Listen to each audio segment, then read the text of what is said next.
అందులో భాగంగానే పవన్ కళ్యాణ్ గారు వచ్చేసి 42 మంది అనాథ పిల్లలు ఎవరైతే ఉన్నారో, తల్లిదండ్రులు లేని వాళ్ళు ఎవరైతే ఉన్నారో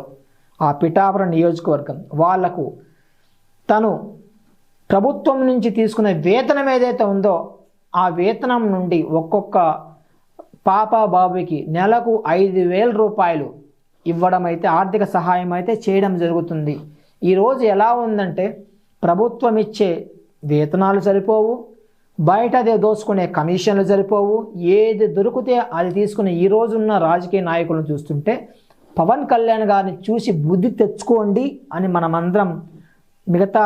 ఎక్కువ మంది రాజకీయ నాయకులకి చెప్పక తప్పని పరిస్థితి. ఎందుకంటే ఒక నియోజకవర్గానికి ఎమ్మెల్యే అంటే ఆ నియోజకవర్గం అంతా కూడా ఆ ఎమ్మెల్యే యొక్క కుటుంబం అనుకున్నప్పుడే ఆ నియోజకవర్గంలో